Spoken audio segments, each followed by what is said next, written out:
बिहार में लगभग 1 करोड़ से भी अधिक लाभार्थी अभी वर्तमान समय में बिहार सामाजिक सुरक्षा पेंशन योजनाओं का लाभ प्राप्त कर रहे हैं। वही पिछले कई महीनों से ठीक तरीके से आप सभी के पेंशन राशि का भुगतान नहीं किया जा रहा है। यूं कहे कि पहले जब तक नीतीश कुमार जी का सरकार चल रहा था तब तक तो भुगतान सही प्रकार से की जा रही थी। जब से सम्राट चौधरी जी का सरकार आया है तब से पेंशन राशि मान लीजिए बंद ही कर दी गई है। वृद्धावस्था, विधवा, दिव्यांग पेंशन योजना से जुड़े जुलाई महीने में पेंशन भुगतान को लेकर के बहुत ही बड़ा अपडेट आ चुका है। रुकी किस्तें आप सभी के बैंक खाते में कब तक देखने को मिलने वाला है। 4400 रुपये तक की राशि इस महीने जुलाई महीने में आप सभी के खाते में देखने को मिल सकती है। चैनल पर पहली बार आए हैं, चैनल को सब्सक्राइब करके हमारे इस चैनल के साथ जरूर जुड़िएगा।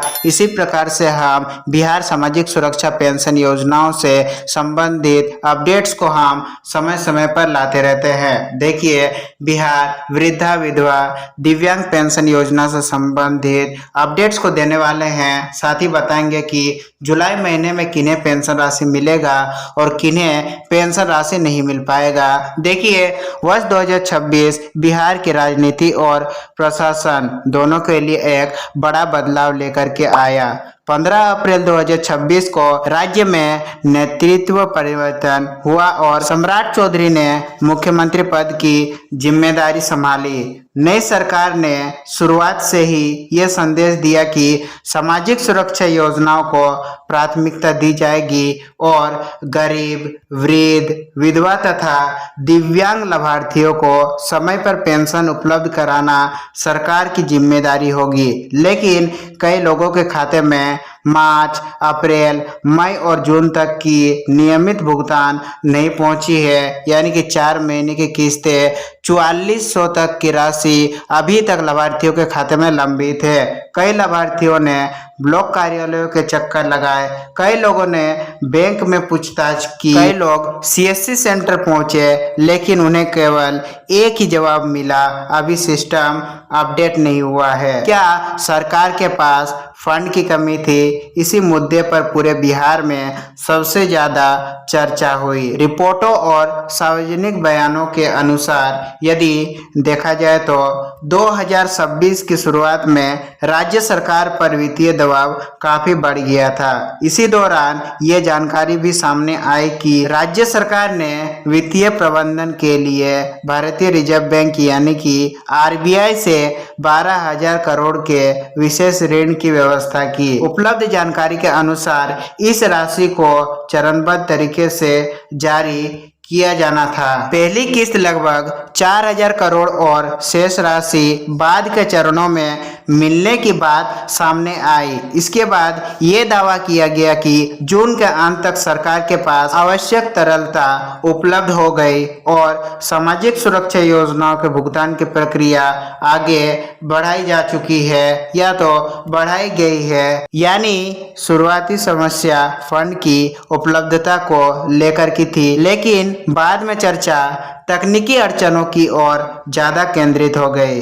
अब सबसे बड़ा सवाल, अगर फंड की व्यवस्था हो गई तो फिर लाखों लोगों के खाते में पैसा क्यों नहीं पहुंचा है? अब तक लाखों लाभार्थी इंतजार क्यों कर रहे हैं उनका लंबित राशि का? यहीं से शुरू होती है इस पूरे मामले की सबसे महत्वपूर्ण कड़ी, ई लाभार्थी पोर्टल, डीबीटी सिस्टम और तकनीकी बाधाओं की कहानी। 94 लाख लोगों को भुगतान, लेकिन बाकी लोगों का क्या हुआ? उपलब्ध सरकारी जानकारी और सार्वजनिक बयानों के अनुसार हाल के भुगतान चक्र में लगभग 94 लाख सामाजिक सुरक्षा पेंशन लाभार्थियों के लिए भुगतान प्रक्रिया आगे बढ़ाई गई। लेकिन इससे पहले उपलब्ध आंकड़ों में कुल लाभार्थियों की संख्या लगभग 1 करोड़ 9 लाख बताई जाती रही है।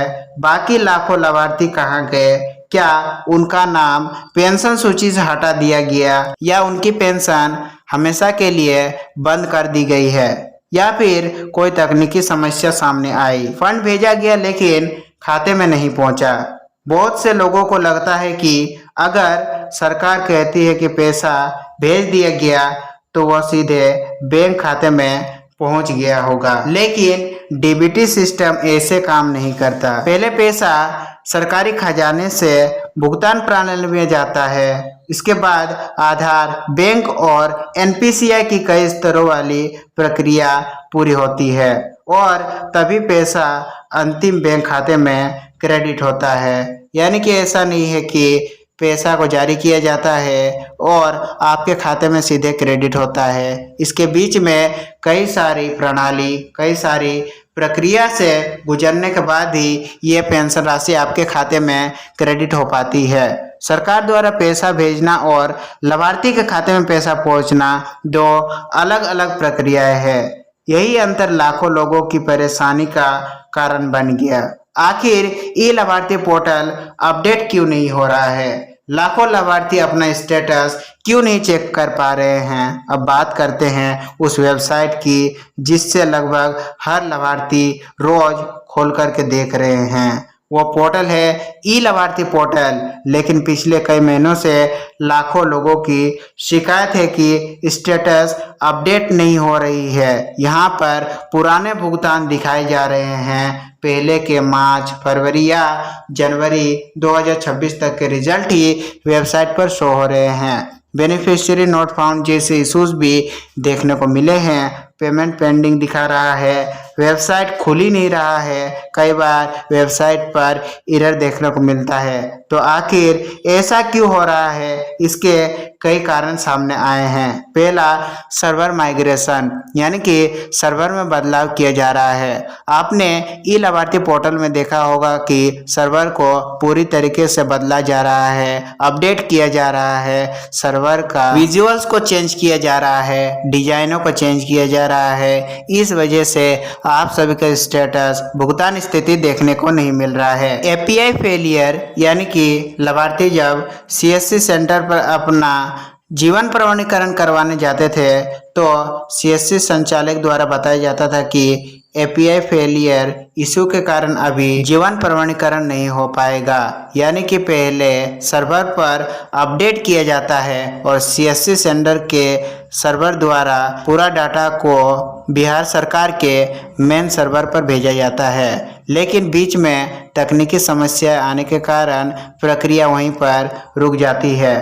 पुश और पुल एरर, यानी कि कई बार ब्लॉक से डिटेल्स को आगे पुश किया जाता है, आगे बढ़ाया जाता है, लेकिन तकनीकी समस्या आने की वजह से मेन सर्वर्स तक ये डाटा पहुंच नहीं पा रही है। इस वजह से सर्वर्स पर अभी डाटा को अपडेट नहीं किया जा सक रहा है।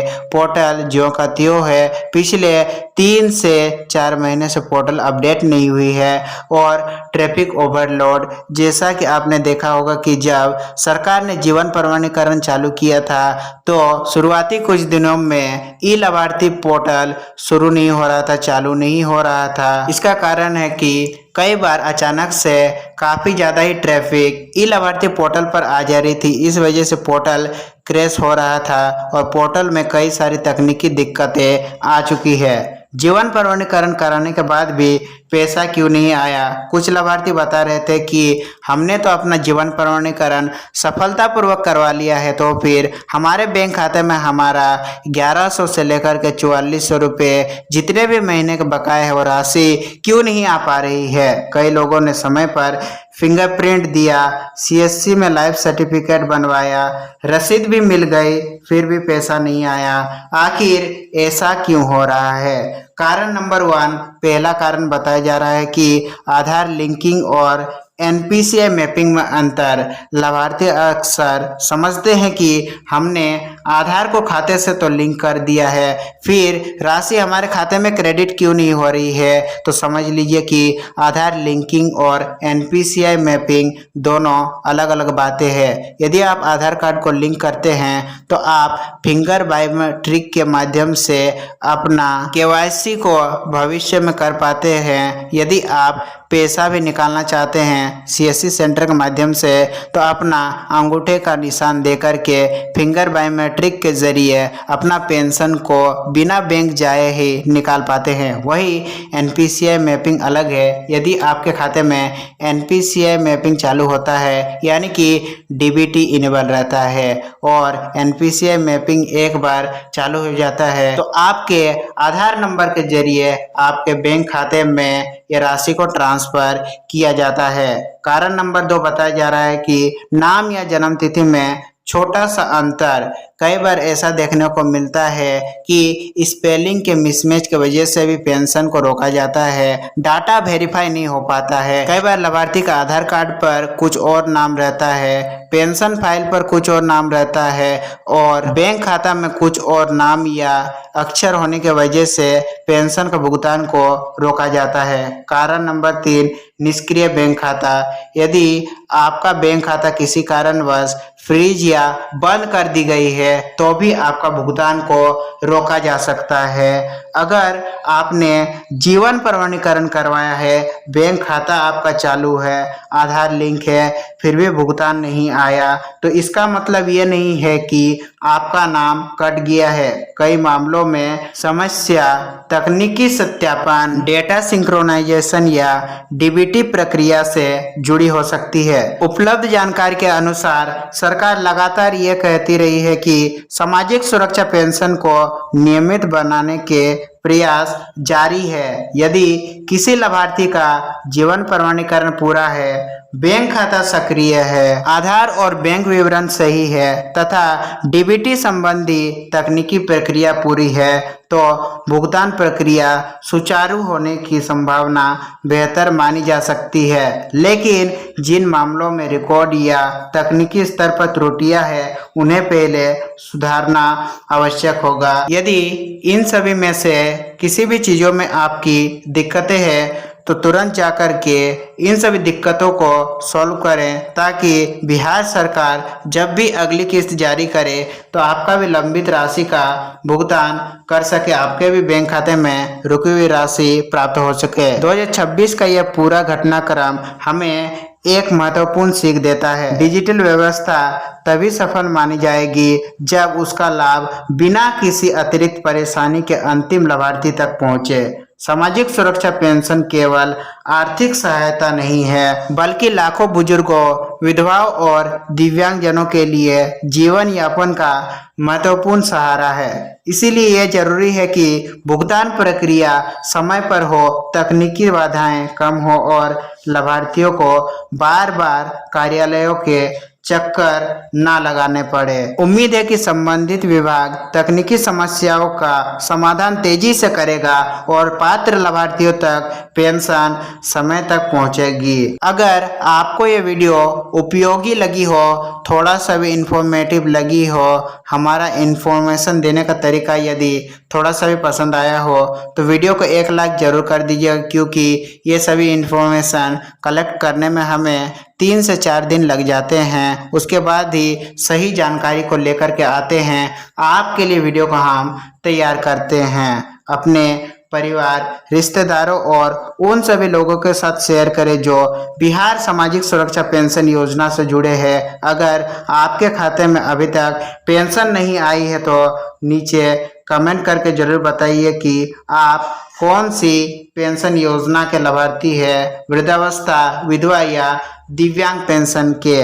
आखिरी बार आपके खाते में पेंशन कब भेजी गई थी? मैं आपके सवालों पर अगली वीडियो में विस्तार से चर्चा करूंगा। यदि इसके अलावा कोई और भी सवाल है तो नीचे कमेंट में पूछ सकते हैं। हम मिलेंगे बिहार पेंशन योजना से जुड़े किसी और नए अपडेट वीडियो में। तब तक के लिए आप सभी का दिन शुभ हो। वीडियो में अंत तक जुड़े रहने के लिए आप सभी का धन्यवाद।